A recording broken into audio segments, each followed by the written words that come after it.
He had been a successful trader in luxury goods throughout the eastern sectors. Vreth Colin had a dispute with a human businessman named Peter Walsh over a contract involving rare minerals, Vex began. The details are not important. What matters is that Colin believed Walsh had cheated him, and he decided that the human needed to die. Another vendetta, Maison observed. But Colin was clever, Vex continued. He did not hire assassins or send mercenaries. Instead, he spent 2 years developing a poison that was completely undetectable by human medical technology. He introduced it into Walsh's food during a trade conference, and the human died 3 weeks later from what appeared to be natural organ failure. The display showed medical records and investigation reports, all of them concluding that Peter Walsh had died from a rare but natural condition. There was no evidence of foul play, no witnesses, no connection to Vreth Colin in any way. The perfect crime, Vex said. Colin returned to his business, confident that he had achieved his revenge without consequences.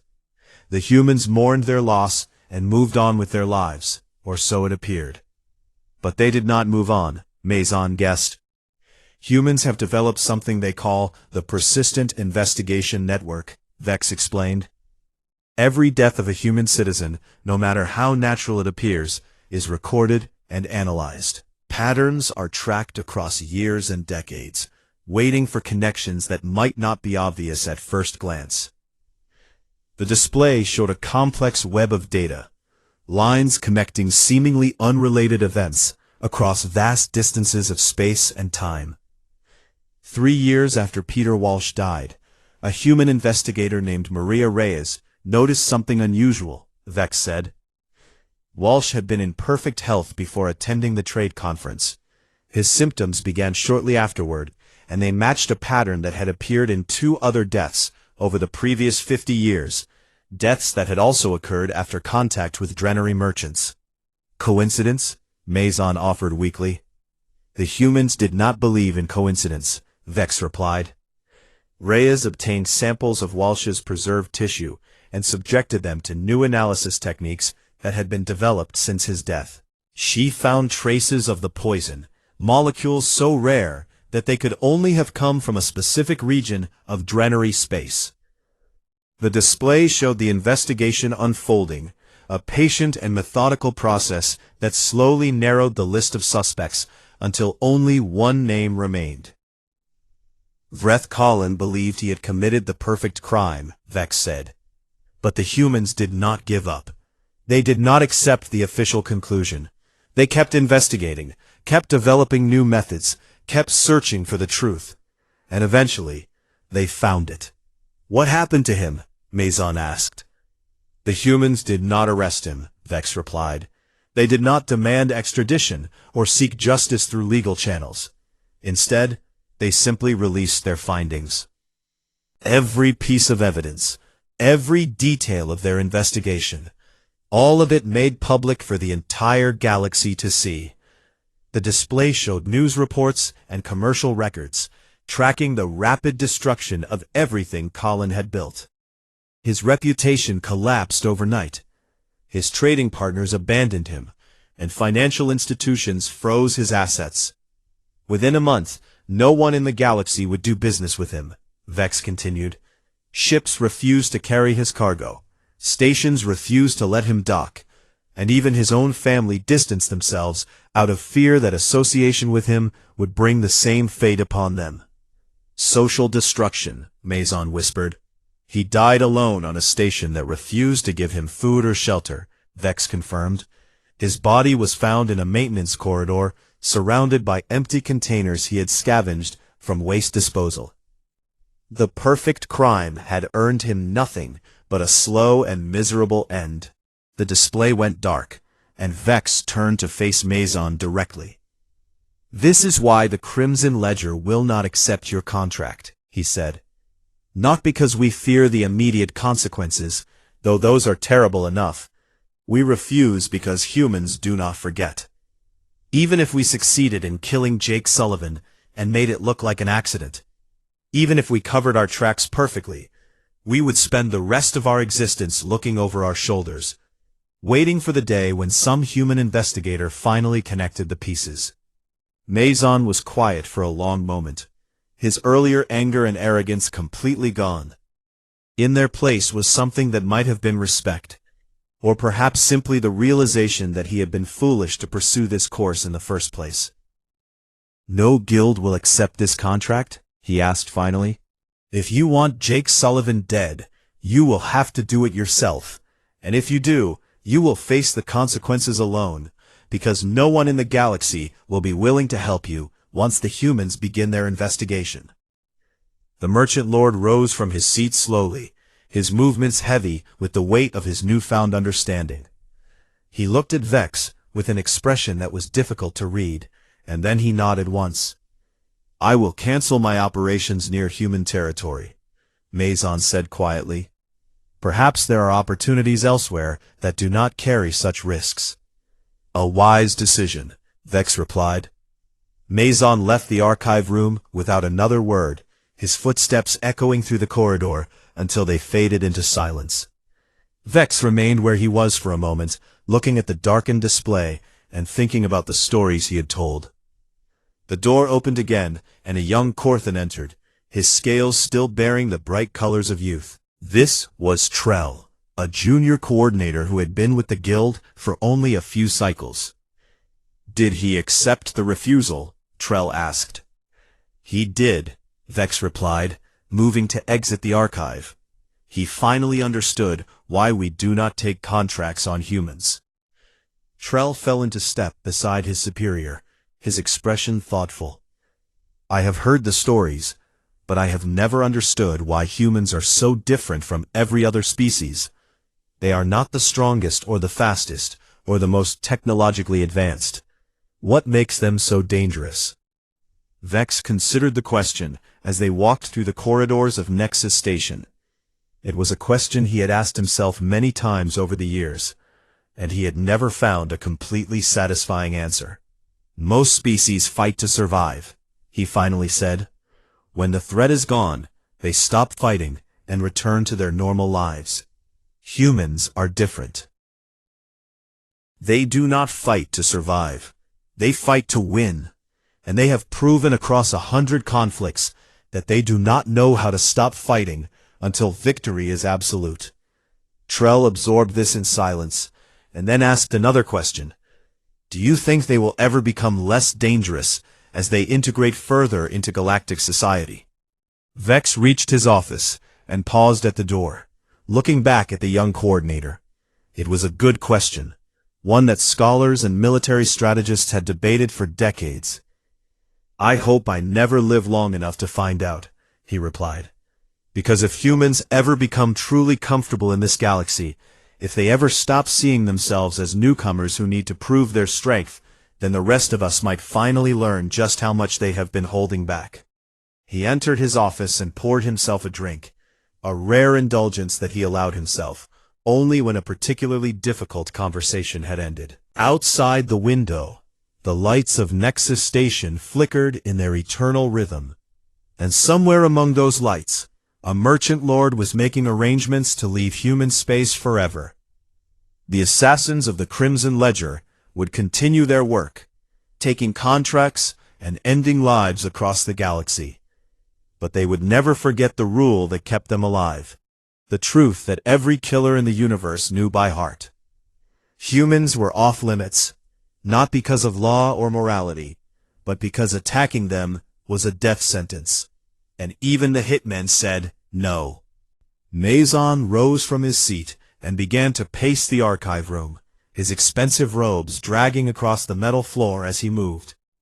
The merchant lord was clearly troubled by what he had heard, but Vex could see that he was still searching for some weakness, some angle that would allow him to proceed with his plans.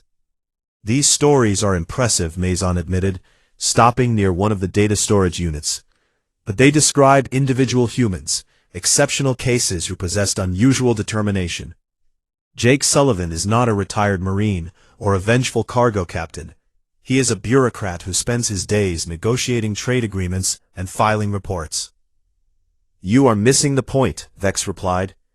The danger does not come from Jake Sullivan himself. It comes from what happens when you harm him. Explain. Vex gestured for the holographic display to change once again. I have shown you what individual humans are capable of when they are motivated by vengeance.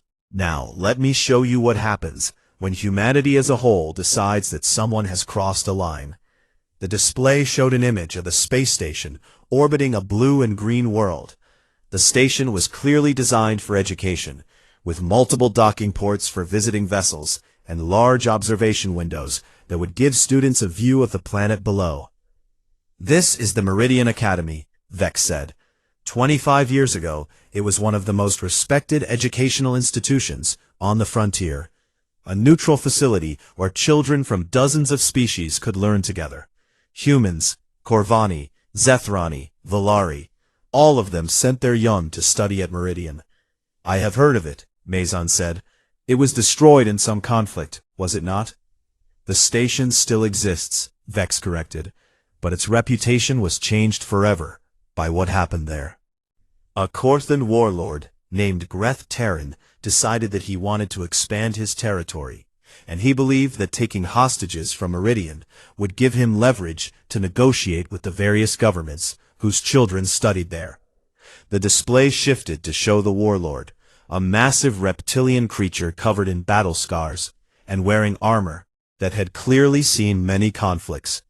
His eyes were cold and calculating, the eyes of someone who viewed other beings as nothing more than tools to be used. Terran sent a strike team to the station and captured several students and teachers. Vex continued. Among them was a human woman named Lisa Tran, a language instructor who had been teaching at Meridian for 8 years.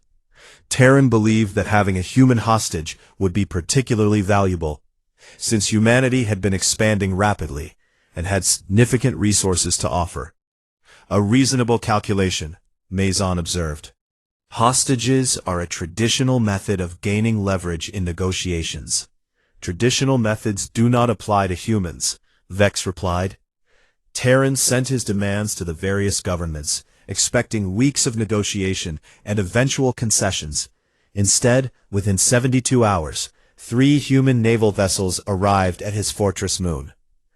The display showed the warships, sleek and deadly vessels that bristled with weapons and carried the markings of the human military. They were not the largest ships in the galaxy, but there was something about their design that suggested efficiency and purpose. 3 ships against a fortress moon? Mazon frowned. That seems like an inadequate response. It was not a military response, Vex explained. It was a message. The humans did not come to negotiate or to demonstrate force.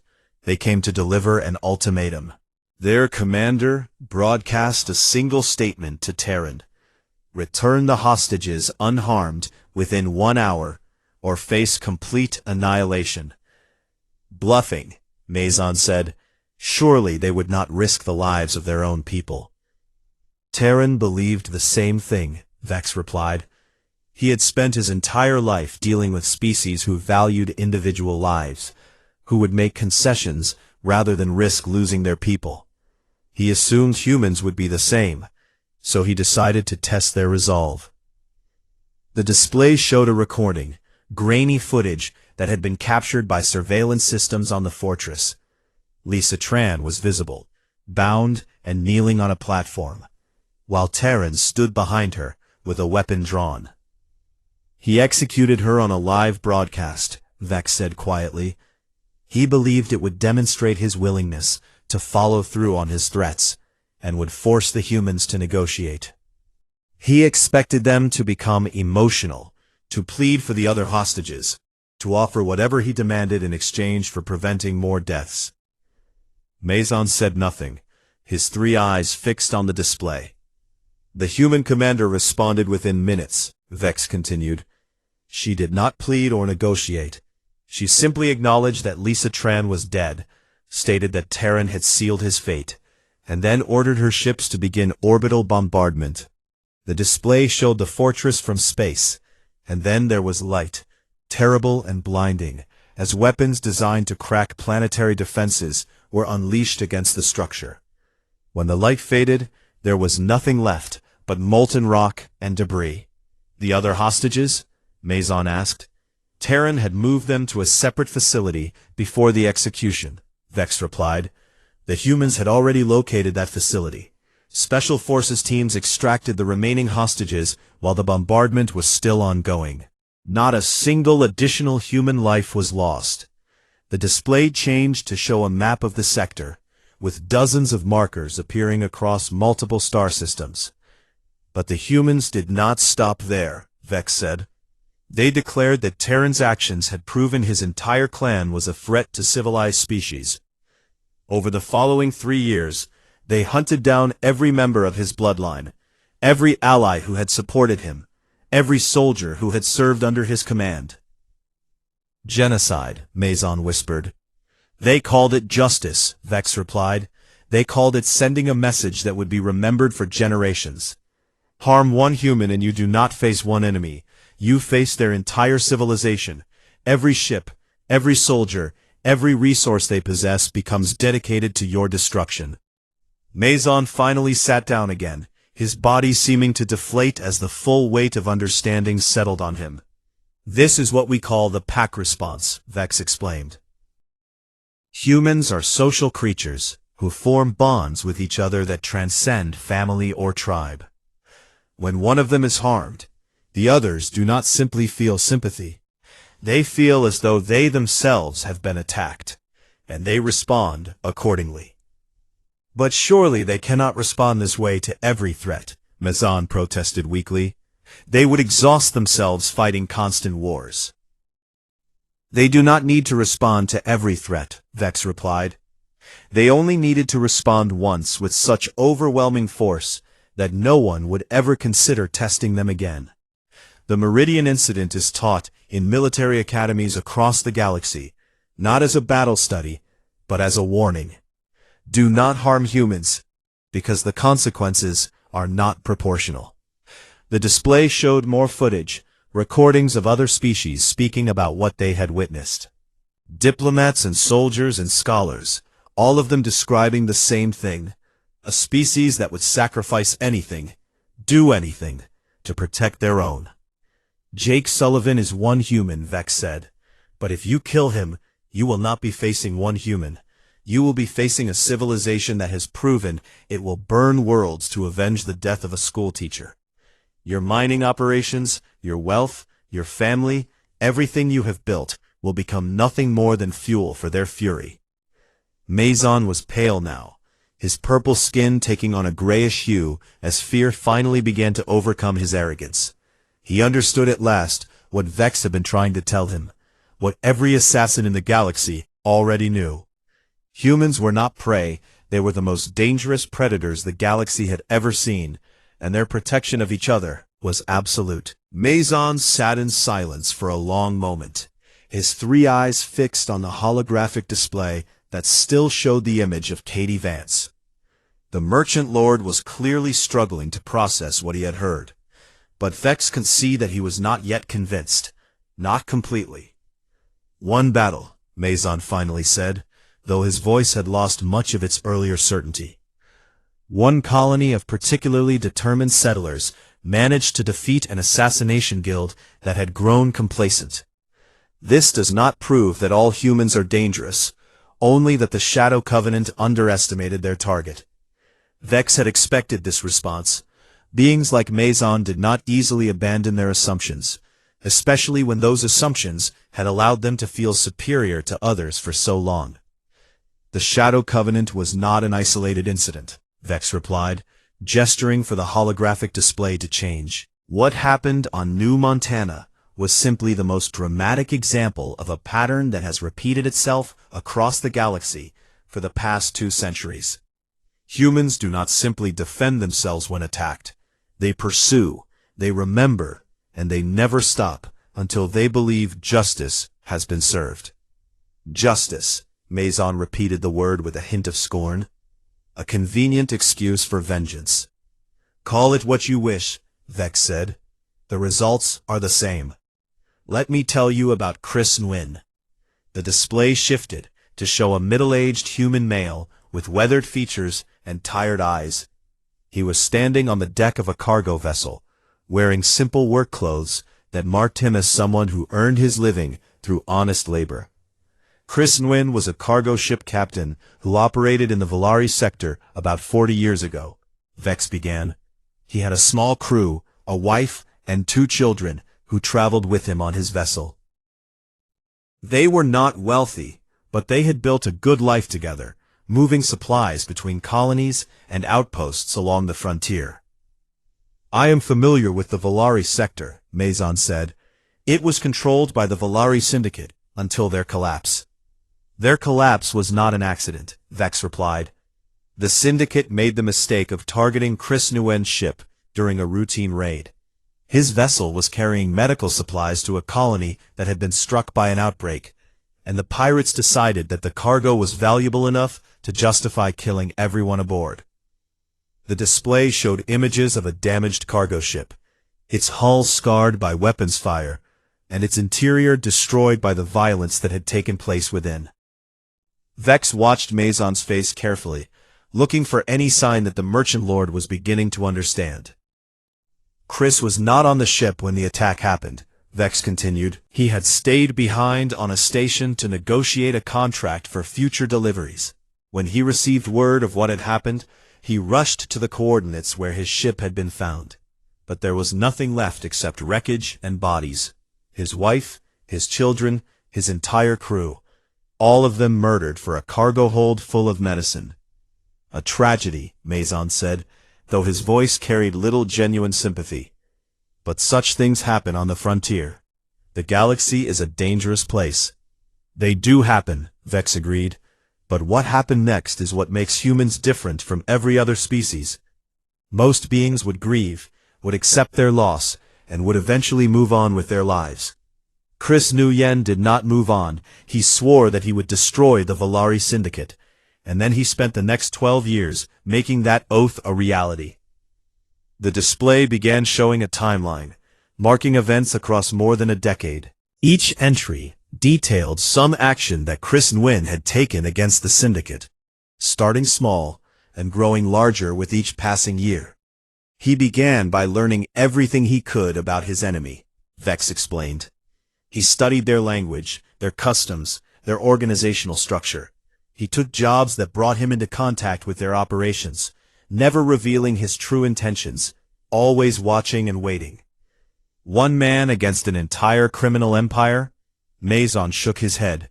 He must have had help, backing from some government or rival organization.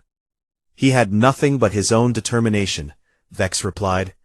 Over those 12 years, he identified key members of the Syndicate and found ways to remove them. Sometimes he exposed their crimes to local authorities.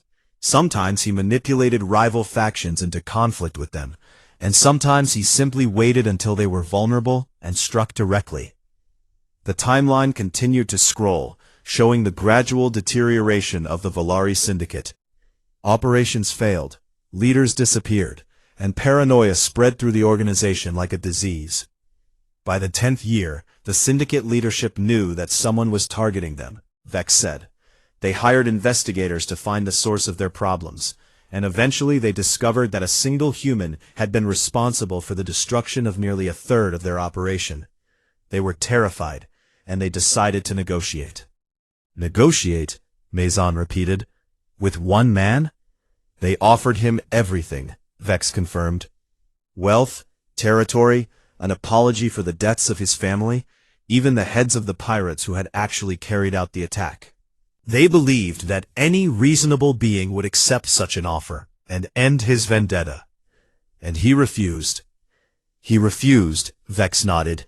He told them that they had taken everything from him, and he intended to take everything from them in return.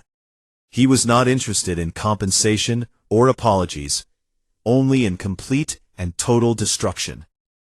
The display showed the final years of the Syndicate's existence, a rapid collapse that left nothing behind. Operations crumbled, members fled to distant sectors, and those who remained were systematically eliminated. The Valari Syndicate had existed for over 200 years before Chris Nuin decided to destroy them, Vex said. They controlled trade routes, commanded armies of criminals, and had corrupted officials across a dozen systems. All of it meant nothing against a single human who refused to stop. Maison was quiet now, his earlier arrogance fading as the weight of these stories began to settle on him. "This is what humans call persistence," Vex continued. "It is not just a trait, it is fundamental to their nature. Their bodies are designed for endurance, capable of traveling vast distances without rest. Their minds are capable of holding on to goals for years, even decades, without losing focus. When they decide that something must be done, they do not stop until it is finished." "Surely there are limits," Maison said, but his voice was uncertain. "Surely they can be deterred, or discouraged." "That is what the Shadow Covenant believed," Vex replied. "That is what the Volari Syndicate believed, and that is what every enemy of humanity has believed right up until the moment they realize their mistake. Humans are not deterred by difficulty or danger. They are motivated by it. The harder you make their path, the more determined they become to walk it." Vex leaned forward, his gray scales reflecting the light from the holographic display. "Chris Nuin died 15 years ago," he said. "He passed peacefully in his sleep, an old man who had finally found some measure of peace. But his story is still told in every criminal organization in the galaxy, a warning to anyone who might consider harming a human. Because if you take from them, they will take from you, and they will not stop until the scales are balanced." Maison stared at the display, his three eyes unfocused as he processed what he had learned. The Merchant Lord was beginning to understand. Vex could see it, but there was still more that needed to be said. More examples that would make the danger absolutely clear. Vex led Maison through a series of narrow corridors until they reached a secure archive room deep within the station. The walls were lined with data storage units, each one containing information that governments and corporations would pay fortunes to possess, and the air hummed with the sound of cooling systems working to keep the delicate equipment functioning. "What is this place?" Maison asked, looking around with a mixture of curiosity and impatience. "This is where we keep the records that matter," Vex replied, activating a holographic display in the center of the room. "The contracts that went wrong, the operations that failed, the lessons that cost lives to learn, and most importantly, the files on species that should never be targeted under any circumstances." The display flickered to life, showing images of a planet covered in vast mountain ranges and endless forests. Text scrolled alongside the images, detailing population numbers and colonial infrastructure. "This is New Montana," Vex explained. 60 years ago it was a young human colony, home to approximately 200,000 settlers, most of them farmers and miners, trying to build new lives on the frontier. The Zethrani Empire saw it as a perfect target, a soft colony far from human military protection. "I remember the Zethrani," Maison said. "They were a powerful empire in the western sectors. They collapsed about 50 years ago, did they not?" "They did not collapse," Vex corrected him. "They were broken, and what happened on New Montana was the beginning of their end. The Shadow Covenant sent 40 of their finest operatives to the colony, assassins who had completed hundreds of contracts across dozens of worlds. Their mission was simple: eliminate the colonial leadership and create chaos that would slow human expansion." The holographic display shifted to show personnel files, images of various alien species with lists of their confirmed kills and special abilities. These were beings who had made careers out of ending lives, professionals who understood death in ways that most creatures could never imagine. "What happened to them?" Maison asked, though his voice had lost some of its earlier confidence. "None of them returned," Vex said simply. "Not one. Within the first week, 12 operatives went silent. The Shadow Covenant assumed they had been captured, so they sent extraction teams. Those teams also disappeared." The display changed again, this time showing grainy footage from what appeared to be a body camera. The image was dark, showing dense forest and rocky terrain. and somewhere in the background there was the sound of something moving through the underbrush. This footage was recovered from a data chip found on one of the bodies, Vex explained. It shows the final hours of an operative named Threll, a Venari assassin who specialized in wilderness elimination. He was hunting a human target, a retired Marine named Danny Ortega, who had been organizing the colonial defense. The footage continued, showing the operative moving carefully through the forest, his thermal sensors scanning for heat signatures. Suddenly, the image jerked, and there was a sharp crack, followed by screaming. The camera tumbled and came to rest, showing only dirt and leaves. "A trap," Vex said. "A simple pit covered with branches, lined with sharpened wooden stakes at the bottom. Technology worth thousands of credits, defeated by a hole in the ground." Maison shifted uncomfortably in his seat, but said nothing. Danny Ortega was 63 years old when the Shadow Covenant came to New Montana, Vex continued. He had no cybernetic enhancements, no military-grade equipment, just the skills he had learned during 30 years of service and a knowledge of the land that the assassins could not match. He tracked 3 operatives through those mountains for 19 days without stopping to rest for more than a few hours at a time. 19 days, Maison interrupted. That is impossible. No being can maintain a pursuit for that long. Humans can, Vex replied. Their ancestors evolved as pursuit predators on their homeworld. They would chase prey across vast distances, following tracks and signs, until their targets collapsed from exhaustion. It is called persistence hunting, and it made them the dominant species on their planet, long before they developed advanced tools. The display showed more footage and images, documenting the systematic destruction of the Shadow Covenant operatives. There were recordings of ambushes and traps, evidence of coordinated attacks by colonists who had no formal military training, but who had adapted to the threat with terrifying speed. The colonists learned, Vex said. Within a month, they had studied every captured piece of equipment, analyzed every tactic the assassins had used, and developed countermeasures. They shared information across the entire colony, building a network that could track any intruder within hours of their arrival. But surely the Shadow Covenant had the resources to overwhelm them, Maison protested. 3,000 operatives against a colony of farmers? They tried, Vex acknowledged. They sent a second wave, 200 of their best. The colonists were ready. They had turned the entire northern continent into a killing ground, using the terrain and the weather to their advantage. The assassins were not hunting anymore. They were being hunted. The holographic display showed a map with dozens of markers, each one representing a location where an operative had been found dead. The markers formed a pattern that radiated outward from the colonial settlements, showing how the humans had pushed their enemies further and further into hostile territory. The Shadow Covenant leadership finally understood what they were facing, Vex said.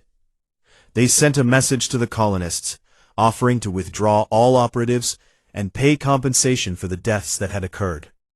They thought the humans would be reasonable, that they would accept peace when it was offered. And did they? No, Vex replied, and there was something cold in his voice. The humans refused. They said that anyone who came to their world with the intention of killing their people had forfeited any right to mercy. And then they did something that no one had ever attempted before. The display changed one final time, showing the image of a woman with short dark hair and sharp eyes. Her name was listed as Katie Vance, and her occupation was simply marked as Colonial Militia. Katie Vance was a schoolteacher before the attacks began, Vex explained. After her husband was killed by one of the first assassins, she volunteered for the militia and quickly proved herself to be an exceptional leader. When the Colonial Council decided that defense was not enough, she was chosen to lead a strike team against the Shadow Covenant directly. Against their headquarters? Maison asked, his voice barely above a whisper, using information extracted from captured operatives. She led a team of 12 volunteers, to the hidden station where the guild's leadership operated. They infiltrated the station, killed every member of the ruling council, destroyed their records and their resources, and escaped before anyone could respond. Vex paused, letting the weight of his words settle over the room. The Shadow Covenant ceased to exist, he concluded.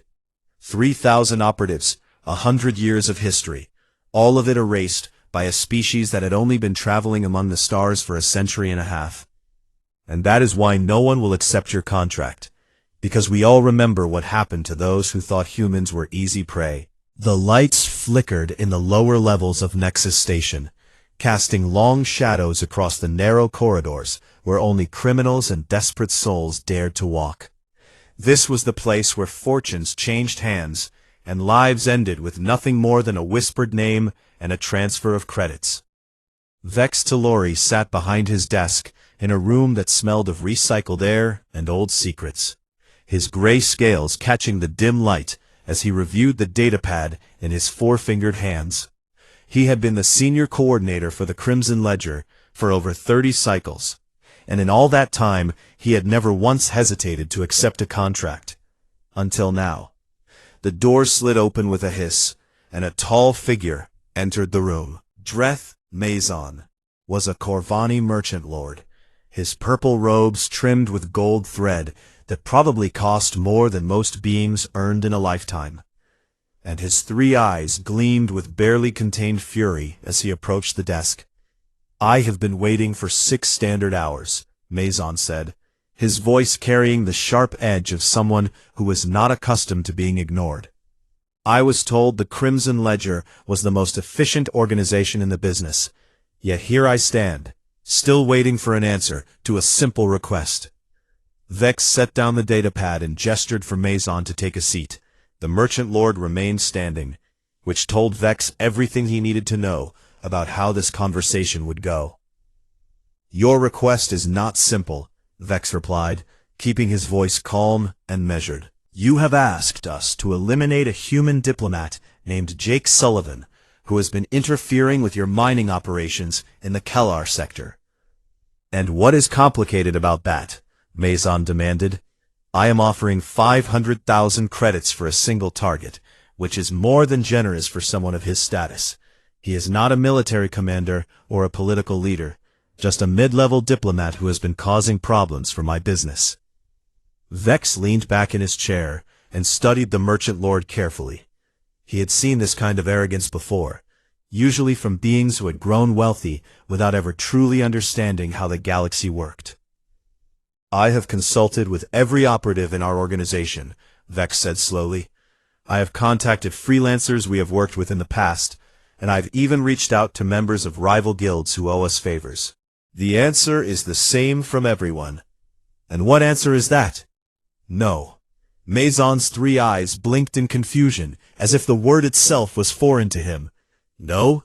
What do you mean, no? I'm offering a fortune for a simple job." "The job is not simple," Vex repeated. "The target is human, and that changes everything."